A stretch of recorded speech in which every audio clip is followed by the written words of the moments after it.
Chers amis, bonjour à tous, de surprise en surprise. C'est ce qu'on vous a promis sur 100 bornes chez vous pour ce deuxième épisode. Il y en aura un troisième, mais là 100 bornes chez vous, c'est chez nous, c'est la France, c'est l'Elysée, c'est la voiture de président naturellement parce que c'est la vignette. On va la découvrir avec deux personnes. Le premier c'est Laurent Petitfrère qui est le chef de projet de la DS7 présidentielle et puis le commandant Gable qui a en charge la flotte présidentielle. C'est exceptionnel. Peut-être qu'au son de ma voix, vous l'entendez, il y a de l'émotion. On va tout de suite aller la voir et la découvrir. Elle est juste magnifique, juste magnifique.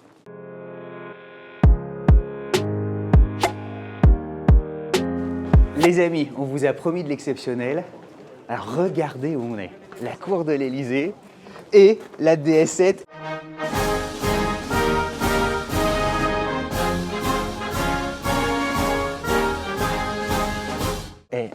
C'est ta voiture, c'est toi le chef de projet de cette DS7 unique. Alors toute première question, en quoi la DS7 de la présidence est totalement unique? Comme tu dis, c'est pas ma voiture, c'est la voiture de la présidence, c'est la voiture du palais de l'Elysée. Et effectivement, nouvelle DS7 Elysée, comme tu le vois, c'est un véhicule rallongé de 20 cm qui était au niveau. Tu prends le pied central du véhicule et puis on a agrandi tout l'intérieur, les portes, de 20 cm. Et ce qui est dingue, c'est que la silhouette, on a gommé ces 20 cm. La silhouette est vachement belle, elle est harmonieuse. Et puis tu vois que ça ne fait pas une voiture trop longue. C'est immense, ouais. Exactement. Donc le travail est parfaitement... Je le savais, tu vois, ce rallongement, mais en la voyant, oui, c'est vrai, mais en fait, elle est toujours belle. Exactement. Évidemment, c'est une DS7, elle est toujours belle. Et il y a des détails extraordinaires là. Ça. Alors, tous ces détails ont été travaillés avec nos équipes du style, Thierry Métrose en particulier, et puis les équipes de l'Elysée. Donc là, on a des monogrammes aux couleurs de la République française. On a l'impression que c'est tellement précis, on a le sentiment que c'est de l'émail quasiment, que ça a été fait à la main. Oui, c'est du travail artisanal, ce sont des pièces uniques. Évidemment. Alors là, on a le monogramme, là, on a le cabochon de roue, là, siglé DS, aux couleurs tricolores. On a l'impression que c'est pas un main. Tout à fait. C'est ça? Ouais, c'est pas un main, ce sont des pièces vraiment spécifiques. Oh, et les jantes aussi, on retrouve l'effet petit diamanté. Exactement, donc on a des jantes qui sont spécifiques au véhicule, parce que c'est un véhicule qui a une certaine masse et il faut la tenir. Donc on a développé des roues spécifiques et qui sont diamantées, voilà, en accord avec le reste du véhicule. La taille des jantes, c'est quoi, 21 pouces? Ce sont des 20 pouces. C'est des 20 pouces. Ouais. Et alors les pneus, ils font costaud, hein. Tu sens qu'ils sont résistants. Voilà, exactement. C'est absolument nécessaire par rapport aux contraintes. Là aussi, le drapeau... J'ose pas toucher, tu vois, ça appartient à la France et à la République. Donc voilà, c'est une autre spécificité, le bleu, blanc, rouge ici, qu'on va retrouver aussi à l'arrière du véhicule. Ok. Et donc qui sigle... Tu peux nous montrer? Oui, bien sûr. C'est super le drapeau. J'ose pas toucher, toi. Pour moi, c'est trop précieux, tu touches à la France. Voilà, on a aussi un petit rappel des couleurs tricolores à l'arrière et qui participent à la singularité de ce véhicule. Et DS Automobile, donc on retrouve... Alors toutes les nouveautés C'est une des particularités de nouvelle DS7, avec la marque, le nom de la marque, siglé entre les deux nouveaux feux arrière, des magnifiques feux effet écaille, full LED. Et puis on retrouve ces nouveaux éléments de nouveau DS7 à l'avant, avec ces magnifiques projecteurs DS Pixel LED Vision, ces DS Light Veil à l'avant, cette nouvelle calandre qui a été redessinée, élargie, restructurée. C'est un très bel objet et que l'Elysée apprécie beaucoup. Et puis on devine, il y a évidemment les petits gyrophares. Alors ça, ce sont des éléments de sécurité au-delà du blindage, qui étaient absolument nécessaires, qui étaient au cahier des charges qu'on a construit avec la société Welp, installée à Rimoncourt, et puis les équipes de l'Elysée. Et les exigences évidemment toutes les exigences de sécurité pour... On peut comprendre. On ne peut pas tout dire, évidemment, pour des raisons qu'on Non, comprendra non, non, tous. bien sûr. Elle a une puissance suffisante. Rolls-Royce aime bien dire ça de temps en temps. Vous inquiétez pas. Bon, c'est un véhicule Elle est PHEV. e-Tense, 4 roues motrices, 300 chevaux. Ouais. Donc, e-Tense, ça veut dire hybride rechargeable. C'est un élément important pour l'Élysée. Le premier de la flotte présidentielle. C'est le premier de la flotte présidentielle. L'idée, c'était d'être en capacité de rouler en mode électrique lorsque le président se déplace en ville. C'est une cinquantaine de kilomètres d'autonomie, C'est une comme le cinquantaine modèle de- traditionnel. Oui, bon, un petit peu moins, il ne faut pas se le cacher, parce qu'on a une masse supérieure. Donc avec une masse supérieure, on a un petit peu moins d'autonomie électrique que sur un véhicule client. Il y a, j'imagine, un enthousiasme certain chez DS et dans les équipes DS pour travailler sur une voiture de la Ah ouais, présidence. Bien sûr. Et en plus, et dans les équipes de l'Élysée aussi. ouais, et dans un temps, j'imagine, record, parce que on l'a vu pour la première fois, je crois, lors du 14 juillet, c'est ça? Alors la voiture, effectivement, a participé à la cérémonie du 14 juillet. On a vu le président arriver avant de monter dans son command-car. Il était à bord de DS7 Élysée. DS et l'Élysée, c'est déjà une longue histoire, hein. On se souvient des DS, Général de Gaulle. SM, Ouais. qui est la marque automobile, et en particulier DS7. C'est vrai, la C'est une longue SM, histoire. la SM entièrement recouvrable. Magnifique. Exactement, exactement. Laurent, on parlerait des heures. Et là, s'il y a des contraintes de timing,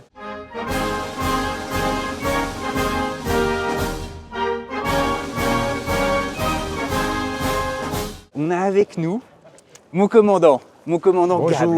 Vous avez probablement, pour les passionnés d'automobile, Oui. l'un des plus beaux métiers du monde. Tout à fait, C'est vous qui dirigez l'ensemble de la flotte présidentielle. c'est ça, On a des tas de questions à vous poser, bien sûr.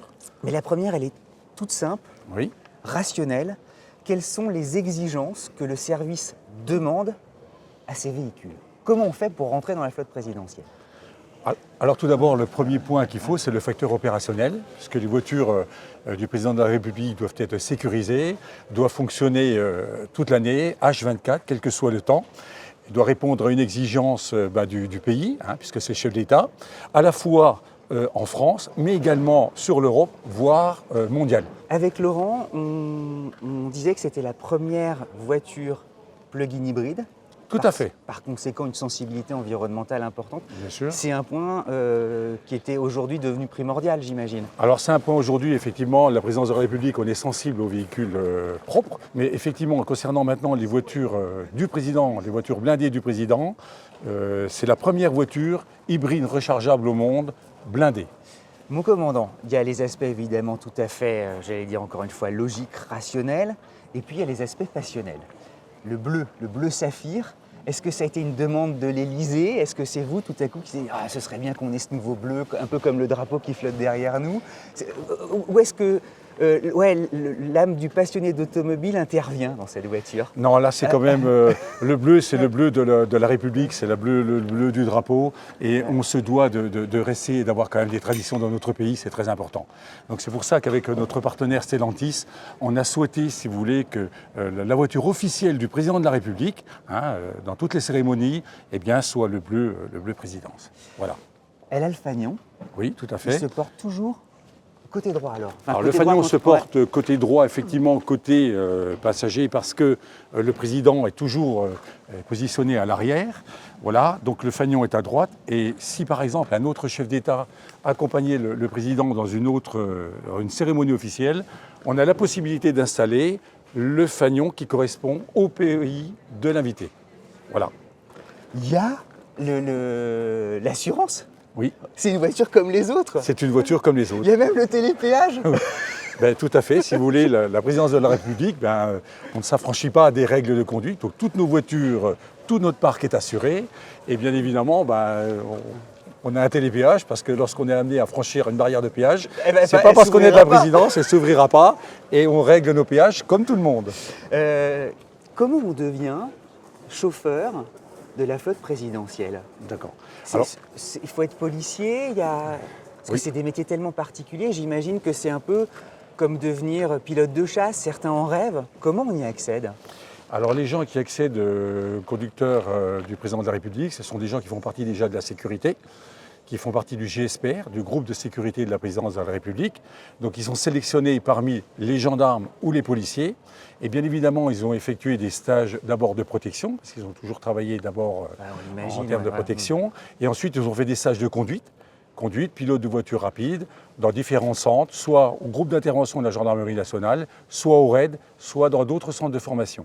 Oui, avec une vigilance en plus Exactement, de tous les instants. voilà. Donc ce sont des gens qui ont plusieurs casquettes, qui ont une casquette à la fois de sécurité d'autorité, de personnalité et de conducteur.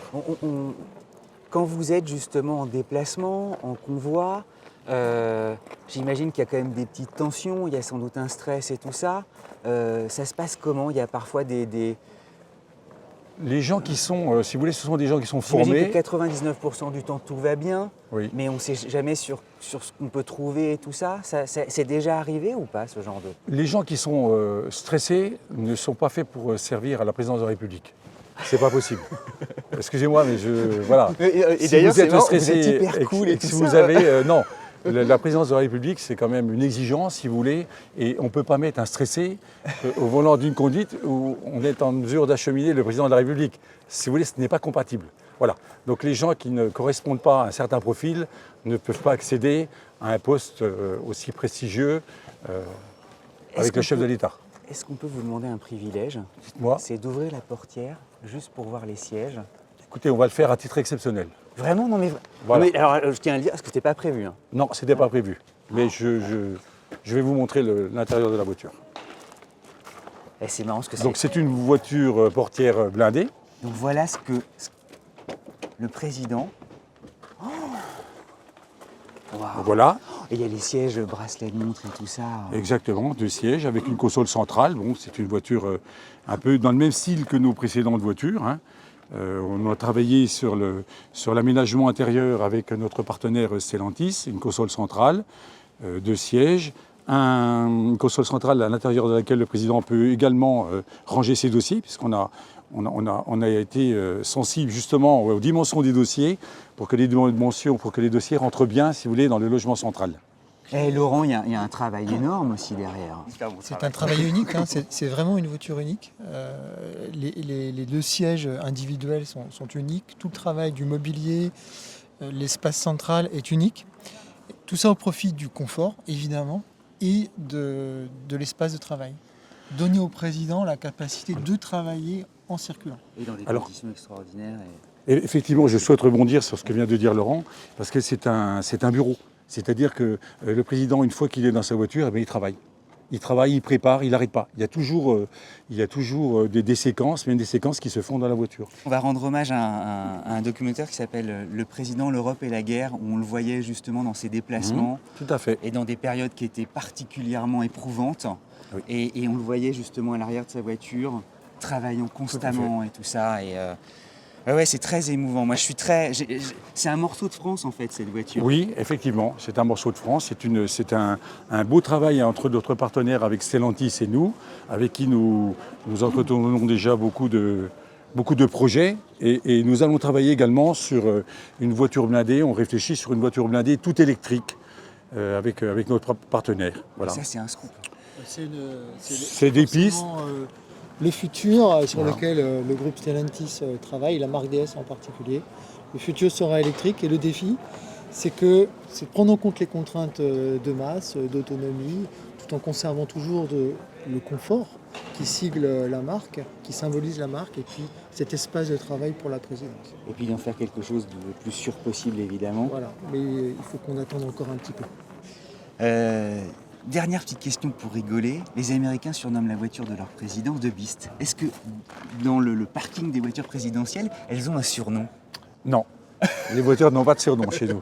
Non, c'est la DS, c'est la voiture du président. Ouais. Non, elle n'a pas de surnom, c'est la DS7 présidentielle. On en termine assez vite, mais vous avez vu quand même quelques présidents. On a évoqué notamment le général de Gaulle qui aimait sa DS, a priori. Tout à fait. C'est drôle, chaque président a un peu eu sa voiture. Oui, tout à fait, effectivement. Le président Chirac, la fameuse CX qu'on a vue à la télévision. Le président Hollande, il l'adorait. Le président Hollande, c'était la DS5 déjà le partenaire avec DS à l'époque, avec la série 5, n'est-ce pas Laurent? Je parle sous votre couvert. Le président Mitterrand, lui, avait la Renault 20 et la Renault 25 limousine. Voilà, le président Giscard d'Estaing, c'était la 607. Le président Sarkozy, c'était la Velsatis. Voilà, chaque président, effectivement, avait une préférence, disons, pour une voiture, effectivement.